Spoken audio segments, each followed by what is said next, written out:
नमस्कार. गुरु शब्द अगदी छोटा आहे, पण त्याची व्याप्ती अथांग आहे. मला असं वाटतं आपण सर्वजणांना माहिती आहे की अज्ञानरूपी अंधकाराकडून ज्ञानरूपी प्रकाशाकडे जो घेऊन जातो तो खरा गुरु, सद्गुरू.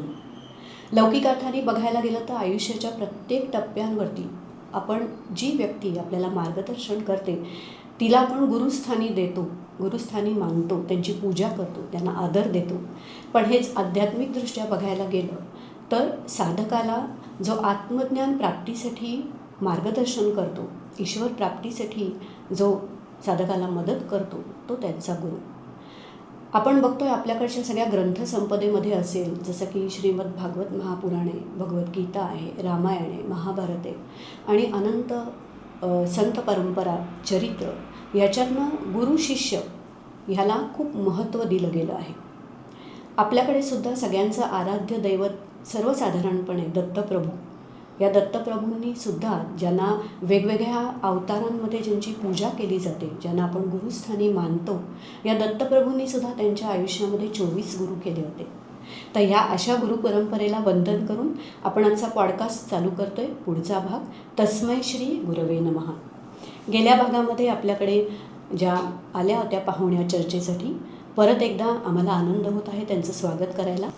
नमस्कार डॉक्टर वैदेही नेमये, आपलं आमच्या पॉडकास्टमध्ये परत एकदा स्वागत. नमस्कार. आपण गेल्या चर्चेमध्ये असं बघितलं होतं की शास्त्र आणि गुरु हे तर सगळेच प्रमाण मानतात, परंतु त्यांनी सांगितलेली वचनं काही कारणांमुळे आपली तंतोतंत पाळली जात नाही.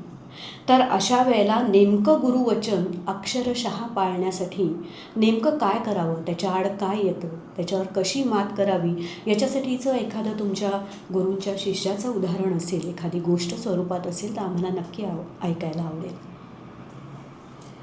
आता खरं आहे की गेल्याही वेळेला आपण ह्याच्याबद्दल जाता जाता बोललो होतो की शास्त्र आणि गुरु ज्यांना लाभलेलं आहे, ज्यांचा विश्वास आहे, ते नक्कीच मानतात. परंतु त्यांचं ऐकणं, तर त्यांचं ऐकणं म्हणजे नेमकं काय, तर त्यांच्या वचनांवर पूर्णपणे दृढ, कोणताही संशय न येता विश्वास ठेवून ते सांगतील तसं वागणं. आता ह्याच्या आड काय येतं म्हटलात ना, तर श्री ठाकूरजींनी जे सत्यानुसरण हा ग्रंथ म्हणेन मी, कारण की त्याची महती वेगळी आहे. जरी छोटं असेल, त्याची जी कलेवरं त्याचं छोटं असलं तरी त्याच्यामध्ये जे सार आहे त्याच्यातून कोणत्याही मनुष्याला, कोणत्याही तो प्रोफेशनचा असो, कोणत्याही मताचा असो, त्याला जे मिळतं ना त्याने नक्कीच त्याला त्याच्या जीवनामध्ये अनेक प्रश्नांची उकल झाल्याशिवाय राहत नाही. तर सत्यानुसरणचा अगदी पहिलाच जो संदेश ठाकूरजींनी दिला ना, त्याच्यात ते म्हणतात की सर्वप्रथम आपल्याला दुर्बलतेविरुद्ध युद्ध केलं पाहिजे. आता ही दुर्बलता म्हणजे काय, आपण दुर्बलता म्हणतो दुबळेपणा, विकनेस, शारीरिक विकनेस आपल्याला माहिती आहे. तो योग्य आहार, विहार, व्यायाम आणि योग्य उपचारांनी आपण बऱ्याच प्रमाणात त्याच्यावर मात करू शकतो. त्याच्याही पेक्षा जास्त मानसिक विकनेस आहे. तुकाराम महाराज म्हणतात जसं रात्रंदिनाम युद्धाचा प्रसंग. तर आपलं मानवी मन, तुम्ही कितीही बुद्धिमान असा, कॉर्पोरेटमध्ये कितीही मोठ्या पदावर असा, कोणत्याही वयामध्ये, कोणत्याही परिस्थितीमध्ये एक द्वंद्व आपल्याला कायम, आपण त्याला सामोरं जात असतो. आणि बऱ्याच वेळेला बुद्धी तुम्हाला सांगते पण मन वेगळीकडे ओढतं. म्हणजे दुबळेपणा हा जणू काही स्थायी भाव असल्यासारखा आपण बाळगलाय आणि पोचलाय. आता श्रद्धेची जी व्याख्या शंकराचार्यांनी केलेली आहे, तत्वबोध नावाचा प्रकरण ग्रंथ आहे वेदांतावर, त्याच्यात ते लिहितात की गुरु वेदांत वाक्यादिषु विश्वास, गुरु आणि वेदांत वाक्य यांच्यावर निसंशय विश्वास ठेवणं म्हणजे श्रद्धा. मग आता बघा, त्यांच्यावर विश्वास ठेवा असं काय सांगायचं, कारण गुरु जे आपल्याला सांगतात, उपदेश देतात, ते सगळंच काही आपल्याला कळत नाही. खरं, जी गोष्ट आपल्याला माहिती आहे, जी गोष्ट आपल्याला दिसते, किंवा ज्या गोष्टीबद्दल आपल्याला जाणून घेण्याची साधनं सोपी असतात, त्या गोष्टीबद्दल विश्वास ठेवायची गरजच नाही आहे. त्याची प्रचिती तुम्हाला लगेच येते. पण गुरूंचं जे ज्ञान आहे, गुरु जे उपदेश देतात, त्याच्यामध्ये असं काहीतरी एक रहस्य दडलेलं आहे जे तुम्ही केल्याशिवाय तुम्हाला कळणार नाही आहे, त्या मार्गाने गेल्याशिवाय. आणि म्हणून खरी त्याची व्याप्ती इतकी सुंदर आहे ते शब्दाची. श्रद्धेला बऱ्याच वेळेला अंध म्हणून धरली जाते. श्री श्री ठाकूरजी असं म्हणतात, as faith, true faith is never blind and devotion is never stupid. इतकं सुंदर मार्मिक, म्हणजे विचार करण्यासारखी ही गोष्ट आहे. खरी श्रद्धा काय, खरा विश्वास काय, की माझ्या गुरूंनी जे सांगितलं, शास्त्र ग्रंथांनी वेदांती जे सांगितलंय त्याच्यावर मला अजून तो माझा अनुभव नाही आहे, ठीक आहे, पण मी त्याच्यावर विश्वास ठेवीन, कारण ते गुरूंच्या मुखातून आलेलं आहे. हा पहिला भाव आहे. मी त्याच्यावर विश्वास ठेवून त्याप्रमाणे जेव्हा मी आचरण करीन आणि आचरणानंतर मला तो विश्वास माझ्या प्रचितीमध्ये बदललेला दिसतो. म्हणजे ज्याच्यावर मी विश्वास ठेवला होता, जे मला माहीत नव्हतं त्याचं ज्ञान मला होतं आणि माझा विश्वासाचा तिथे पक्का होतो, त्याला श्रद्धा म्हणतात. म्हणजे ती श्रद्धा तिथपर्यंत गेली तर ती डोळस होते, नाही तर ती थोडीशी अंध होऊन राहते. आणि ठाकूरजींना कोणत्याही बाबतीमध्ये वल्नरेबिलिटी मान्य नाही. आता तुम्हाला एक सहज गंमत सांगते की स्वामी विवेकानंद ज्यांनी आपला सनातन वैदिक संस्कृती हा साता समुद्रापार नेली, शिकागोच्या भाषणामध्ये त्यांनी एका श्लोकाचा जो उल्लेख केलेला होता, शृण्वन्तु विश्वे अमृतस्य पुत्र, हा श्वेताश्वतर उपनिषदामधला तो मंत्र आहे. म्हणजे त्यांनी अक्षरशः तिथल्या सबंध जनसमुदायाला, अखिल मानव जातीला हलवून जागं केलं की तुमच्यामध्ये ते अमृताचे तुम्ही पुत्र आहात, तुम्ही कसले घाबरता, तुम्ही भिवू नका. ठाकूरजी सुद्धा म्हणतायत की ते तुम्हाला सांगतायत की अरे, say you are bold, the offspring of might, believe you are the son of father the supreme, before all else be daring, be sincere, then you have the right to enter into the kingdom of heaven. थोडक्यात काय ते म्हणतात की एक eligibility काय आहे, तुम्हाला गुरुचा लाभ झालेला आहे, फार मोठी गोष्ट आहे, पण ती लाभ झाल्यानंतर पहिलं करणीय काय, तर तुमच्या मनातल्या दुबळेपणाला जितकं लवकर शक्य होईल तितकं तुम्ही काढून टाका. मग ते कसं काढायचा हा आपला प्रश्न असतो. तर त्यांचा संग, त्यांच्या वचनांवर दृढ विश्वास आणि ते सांगतील ते प्रमाण मानून तसं वागणं, मध्ये संशयाचे तण येऊ न देता तसंच्या तसं वागणं.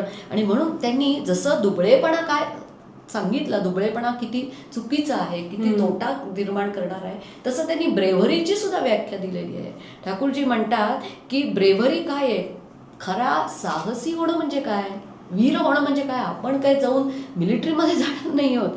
साहसी होणं, वीर होणं याचा अर्थ ते म्हणतात फेथ, रिलायन्स अँड सॅक्रिफाईस. म्हणजे दृढ निष्ठा जी डोळसपणा आणि विवेकातून आलेली आहे, गुरुवर निर्भर होण्याचं धैर्य आणि गुरुवचनाचं पालन करण्यासाठी लागेल त्याचा त्याग करायची तयारी, हे 3 गुण जेव्हा तुमच्या चरित्रामध्ये येतात तेव्हा तो खऱ्या अर्थाने वीर, जे ज्याला विवेकाने अमृतस्य पुत्रा म्हटलं, ते इथे ठाकूरजी तशा पद्धतीने सांगतात.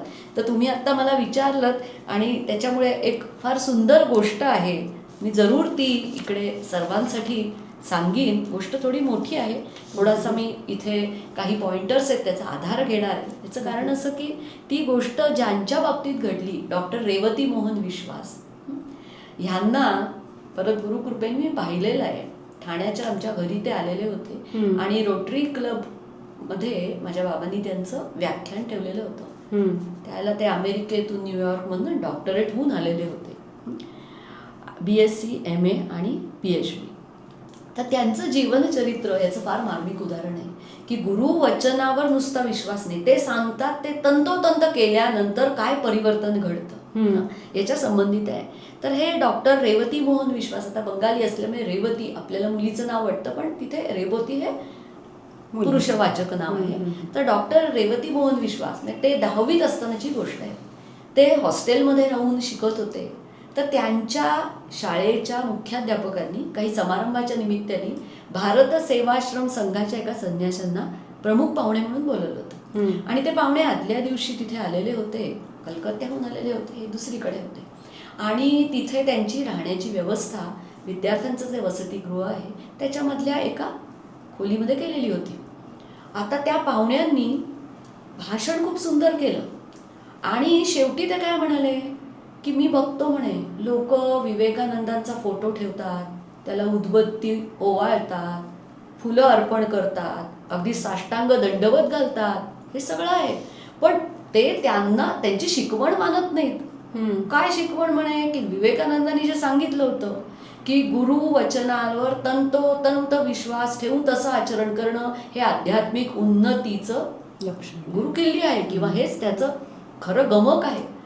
तर हे जे 10वीमध्ये आहेत हे रेवती विश्वास, तर त्यांना थोडासा राग येतो. त्यांना वाटतं आपल्याला टॉन्ट मारला यांनी. का राग येतो? कारण त्यांना त्यांची व्यवस्था ज्या खोलीत केलेली होती त्या खोलीच्या थोड्या बाजूलाच समोरच रेवतीदांच्या हॉस्टेलची रूम होती आणि त्याच्यामुळे त्यांनी हे सगळं केलेलं आदल्या दिवशी त्या संन्यासी महाशयांनी बघितलेलं होतं.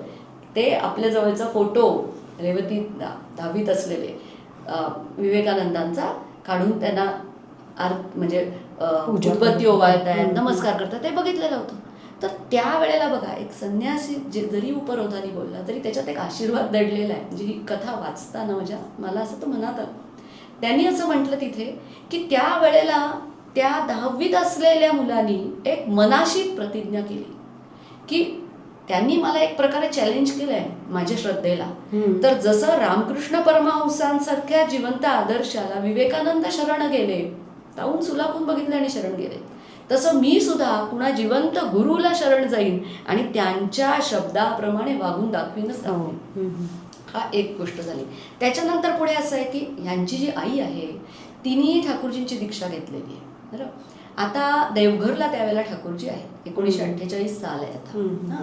तर यांच्याकडे बंगाली समाजामध्ये ना कुलगुरूंचं महत्त्व खूप आहे. म्हणजे कुलगुरू असल्यानंतर तेच तुम्हाला मंत्र वगैरे देतात आणि त्याच्यामुळे एक अशी धारणा सर्वसामान्य आहे की मग दुसरा आध्यात्मिक गुरु नाही करता कामा. तर रेवतीदांची आई त्यांना घेऊन गेली देवघरला.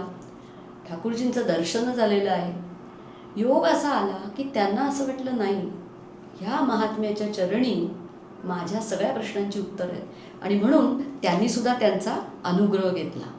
पण गंमत अशी झाली की अनुग्रह घेतल्यानंतर आता त्यांनी विचारलं की माझी इंटरमिजिएट तर झाली, त्यावेळेला इंटरमिजिएट होती, आता मग मी काय करू? तर ते म्हटले BSc कर. ठाकूरजी म्हणतात. ह्यांनी विचारलंय, ते म्हणतात BSc कर. त्याबरोबर ते म्हणले की गुरुदेव आमची परिस्थिती एवढी चांगली नाही आहे. मी ज्या हॉस्टेलमध्ये राहत होतो त्याच्यानंतर इंटरमिजिएट करताना काही नातेवाईकांनी मला ठेवून घेतलं, पण आता ते नातेवाईक आमच्यापासून थोडेसे रुष्ट झालेले आहेत. का? कारण कुलगुरू असताना सुद्धा मी तुमचा अनुग्रह घेतलाय आणि हे काही त्यांना फारसं आवडलेलं नाही आहे. ठाकूरजी म्हणतात प्रयत्न कर, भगवंतावर विश्वास ठेव, प्रयत्न कर. मग ते पुन्हा आपल्या त्या नातलगांच्या इथे आले. त्या नातलगांनी तोपर्यंत आपली दुसऱ्या गावी बदली करून घेतली होती, त्याच्यामुळे आता त्यांना घर मिळण्याचा प्रश्नच नव्हता. त्यांनी काय ठरवलं, ठीक आहे माझ्या गुरूंनी सांगितलं ना मला इथे राहून BSc करायचं आहे. 2 प्रश्न होते, राहायची जागा काय आणि फी कशी भरू. तर अनेक लोकांना त्यांनी जाऊन विचारलं की मी इंटरमिजिएट झालेलो आहे, तुमच्या मुलांना मी शिकवीन, घरातली काही कामं करीन, तुम्ही मला फक्त आसरा द्याल का? फीचे पैसे आई वडील कसे कसे गोळा करतील. सगळ्यांनी दारं बंद केले. ते असं लिहितात त्यांच्या या कथेमध्ये की एका वेळेला अक्षरशः कोसळले मनाने की मला आता काहीही पुढे मार्ग दिसत नाहीये, मी काय करू, आणि रडतायत. दुसऱ्या दिवशी उठले तर त्यांचे एक मित्र आले. ते म्हणले चल रे मी तुला एका ठिकाणी घेऊन जातो. म्हणून मैमनसिंह जिल्ह्यातले चौधरी नावाचे एक वकील त्या गावात होते, तिथे घेऊन गेले. त्या पती पत्नींना मुलबाळ नव्हतं. ह्या मित्रांनी सांगितलं की असा असा हा मुलगा आहे, तो होतकरू आहे, त्याला शिकायची खूप इच्छा आहे. तर काय योग आहे बघा, गुरु शब्द कसे काम करतात या दृष्टीने आपण या गोष्टीकडे बघा अशी माझी विनंती आहे. तर असं झालं की ते मोठ्या आनंदाने त्यांना ठेवून घेतलं. ठेवूनच घेतलं इतकं नव्हे, ते म्हटलं तू चिंता करू नकोस, तू अभ्यास कर, आम्हाला कोणीतरी आधारावा आहे, तू इथे राहा. त्यांची परीक्षेची फी सुद्धा त्यांनी भरली आणि अशा पद्धतीने BSc ह्या रेवतीदांनी कंप्लीट केलेली आहे. BSc कंप्लीट केल्यानंतर आले परत ठाकूरजींच्याकडे आश्रमात आलेत. आश्रमात येऊन खूप आनंद झाला. BSc पास झालेत. वडिलांनी पत्र लिहिलं, आश्रमात हे आले. आल्यानंतर म्हणले की आता काय करू? तर ठाकूरजी म्हणतात माझ्याकडे राहशील का? म्हणजे हो, मला आवडेलच. आणि MSc पण करशील का?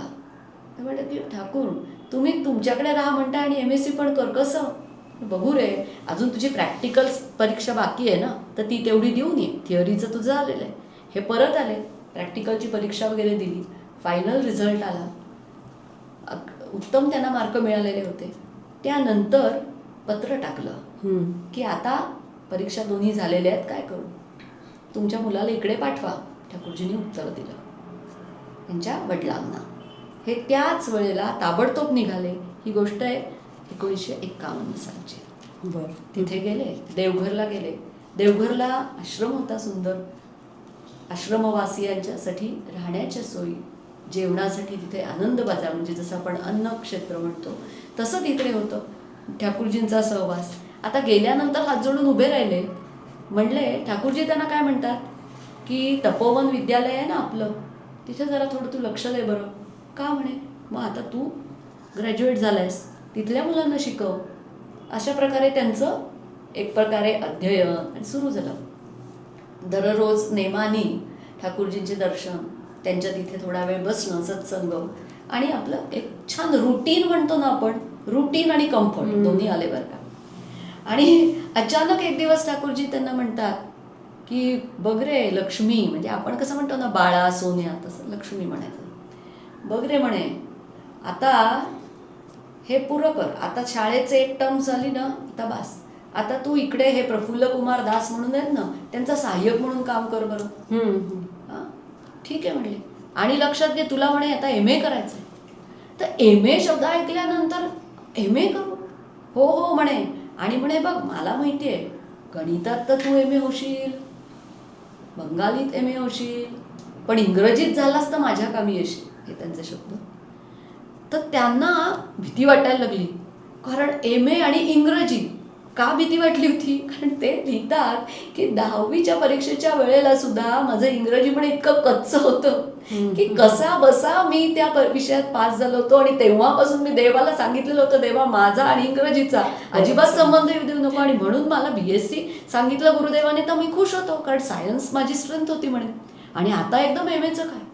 ते म्हणले बघ, तुला MA करायचं आहे, तुला MA इथे राहून करायचं आहे. आणि एवढंच नाही, ठाकूरजी त्यांना काय सांगताय, तू भगवद्गीता, उपनिषद, वेद, कुराण, बायबल सगळ्याचा अभ्यास करायचा. त्याच्यातले जे काही समान सूत्र आहे ती शोधून काढ. तू पतंजलीचं योगसूत्र ह्याचाही तू अभ्यास केला पाहिजेस. एकावर एक, जसे आपण म्हणतो ना तोफा कोसळाव्या, तसं त्यांना वाटायला लागलं की अरे काय सांगतायत ते. म्हणे तू करशील, इथेच राहून करायचंस. आता त्या म्हणे ते पटकन म्हणले, जशी आपली आज्ञा. त्यांचे वचन होतं, तू इथे राहून MA करायचंस. आता MA करायचं म्हटल्यानंतर इंग्रजीच इतकं वीक, इंग्रजी शिकायला पाहिजे. मग कोणी कोणी त्यांना असा सल्ला दिला की नाही, तुम्ही कलकत्त्याला जा. कलकत्त्याला जाऊन कुठल्या तरी चांगल्या प्राध्यापकाची तुम्ही ट्युशन ठेवा. आधी तुमचं इंग्रजी सुधारा आणि मग MAचा विचार करा बाबा. तर हे म्हणले की नाही, ठाकूरजींनी तर मला इथे राहायला सांगितलेलं आहे. मग आता दुसरा मार्ग काय? तर चला मग पुस्तकं तरी आणा. इंग्रजी चांगलं होण्यासाठी पुस्तकं आणा आणि MAची जी लावलेली पुस्तकं आहेत ती आणा. ॲडमिशनचं काय? ॲडमिशनची व्यवस्था आश्रमाने केली. ठाकूरजींचे ज्येष्ठ पुत्र जे होते त्यांनी त्यांची त्यावेळी MAची फी भरलेली आहे रेवतीदांची, आणि ती व्यवस्था झाली. आता पुस्तकासाठी कलकत्त्याला जाऊन आले, पुस्तकं घेऊन आले, आणि ते लिहितात की पहिलंच पुस्तकाचं पान उघडलं, त्याच्यामध्ये जे काही इंग्रजीमधनं सगळं लिहिलेलं होतं ते बघून ते इतके घाबरले. कारण पहिलं ठाकूरजींना नमस्कार केला, ठाकूर तुम्ही सांगताय ना मी इथे राहून MA करणार बरं का. पहिलं पान उघडलं आणि ते लिहितात, त्या पानावर विल्यम वर्ड्सवर्थ, मोठे कवी होऊन गेले ना, त्यांनी लिहिलेली प्रस्तावना होती.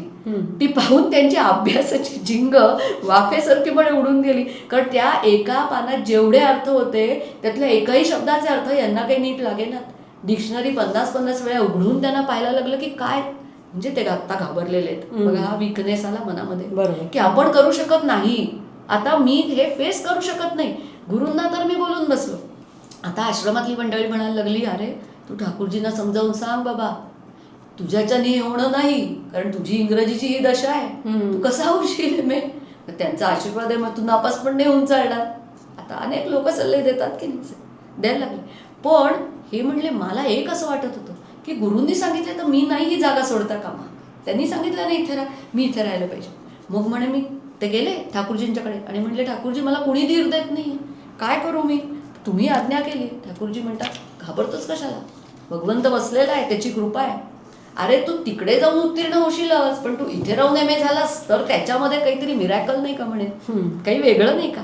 आता 1962 साल आलं, MAच्या परीक्षेला बसले, 8वा पेपर कोरा टाकून आले, रडायला लागलेत. अर्थातच ॲव्हरेजमध्ये मार्क नाही आले, अनुत्तीर्ण नापास म्हणून निकाल आला.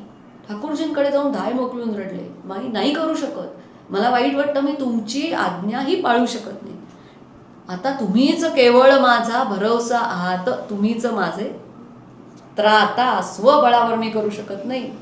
त्यावर ठाकूरजी त्यांना शेक्सपियरनी लिहिलेलं हॅम्लेट जे नाटक आहे त्या नाटकातल्या एका वाक्याचा संदर्भ देत आहेत. आणि ते काय म्हणतात, there are many more things between the heaven and the earth that can be dreamed of in your philosophy Horatio. तू माझ्याजवळ बस आणि इथे बसून जे तुझ्या कानावर पडताय ना ते तुला MA व्हायला पुरेसं आहे.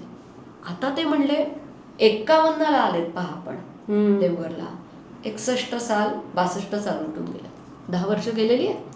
10 वर्ष ते म्हणले निसंशय ठाकूरजींच्याकडे वेगवेगळ्या क्षेत्रातली लोक यायची, धर्मकारण, अर्थकारण, समाजकारण, विज्ञान, राजकारण, अध्यात्म, अनेक विषयांवरचे प्रश्न चालायचे. पण म्हणे मला कुणी शेक्सपियरबद्दल, किट्स, बायरन, शेली यांच्याबद्दल कुणी चर्चा करायला ऐकलं नव्हतं. मग ठाकूरजी असं कसं म्हणतायत की तू इथे बस आणि जे ऐकशील त्यांनी पास होतील. पण त्यांनी ठरवलं आता आपलं डोकं लावायचं नाही, कारण 4 महिन्यावर परीक्षा आली होती, तो पेपर देऊन ते सुटू शकत होते आणि पास होऊ शकत होते. मध्ये मध्ये ठाकूरजींनी विचारलं काय रे कसा चाललाय अभ्यास. आता त्यांनी धीर करून काय सांगावं, ठाकूरजी हे दयाघनावणे तुम्हीच प्रश्नपत्रिका सेट केलीत ना तुम्ही पास होईल.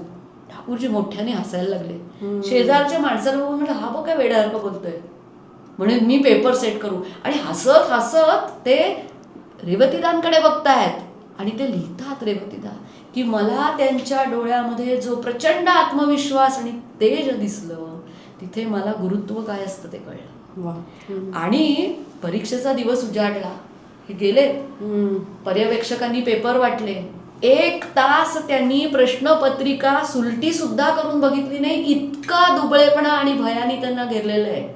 आपण आठवा अर्जुनाचा प्रसंग आठवा.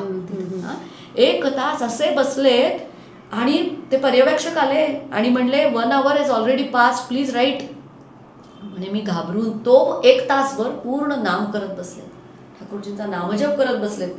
प्रश्नपत्रिका उघडली आणि ते लिहितात की आता वाचकांसाठी हे मी लिहितो, तुम्ही व्हेरीफाय करा. ते जे प्रश्न होते त्या प्रश्नावरून मला कळलं खरोखरच गुरुदेवांनी पेपर सेट केलाय का, म्हणजे ती बुद्धी दिलेली आहे का, इथे चमत्काराचा भाग नाहीये, बुद्धी दिलेली आहे का. तर पहिला प्रश्न होता discuss Shakespeare's concept of love and marriage.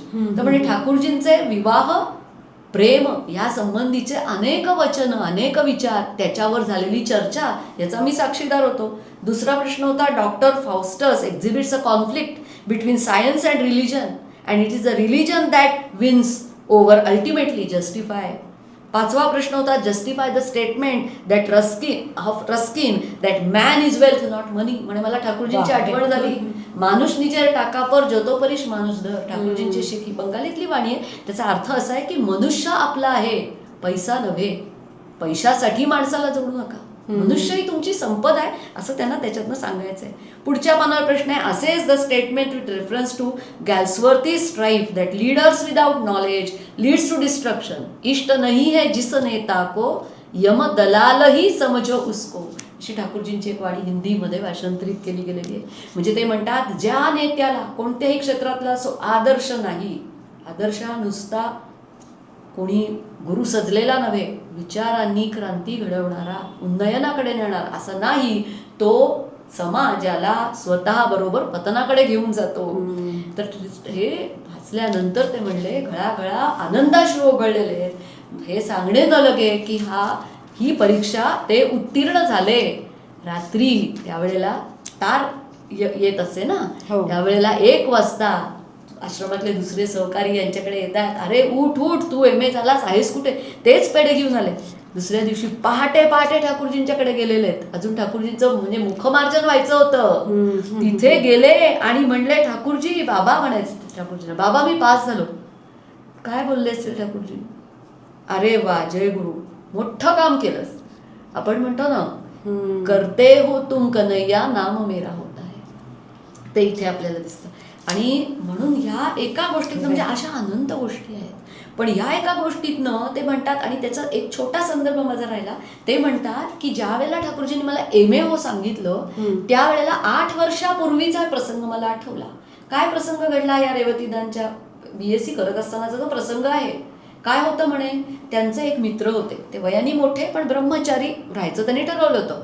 त्यांना पामिस्ट्रीचं नॉलेज होतं, हस्तसामुद्रिक, हाताच्या रेषावरून भविष्य कथन.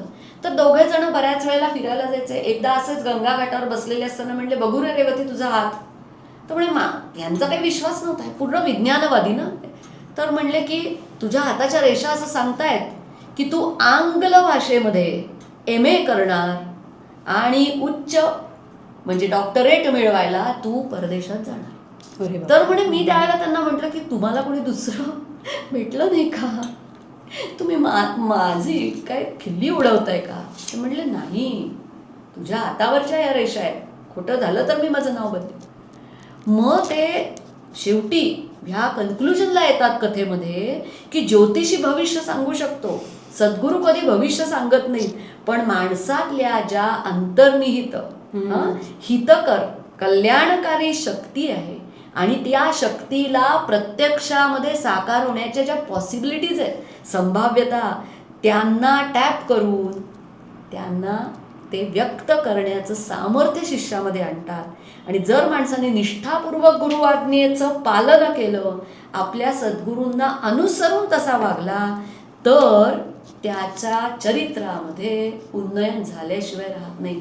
आणि म्हणूनच शास्त्र ग्रंथांनी गुरुकृपेचा महिमा, म्हणजे हे वाचताना मला असं आठवलं की तस्मात सर्व कालेषु माम अनुस्मर युद्धच, असं भगवान श्रीकृष्ण म्हटले की हे पार्थाय अर्जुना, सदा सर्वदा माझी आठवण करून तू युद्ध करीत. युद्धाचा अर्थ नुसतं युद्धच असं नव्हे, हे जे द्वंद्व आहे, जिथे आपल्या दुबळेपणा, आपल्या वेगवेगळे विचार, इमोशन्स, त्याच्यातनं आपल्याला जे किंग कर्तव्य विमूढ होतो ना, ते गुरु जर लाभला असेल तर तुम्ही ऑलरेडी चांगल्या मार्गावर आहात. पण खरा सद्गुरू जर मिळाला असेल तर तो शिष्याचं कधीही अहित करणार नाही, तो उन्नयनच करेल. पण त्याच्यासाठी शिष्याने स्वतःला त्यांच्या वचनांवर विश्वास ठेवून तसं आचरणात आणण्याचं दृढ व्रती झालं पाहिजे. वाह, असं वाटतं.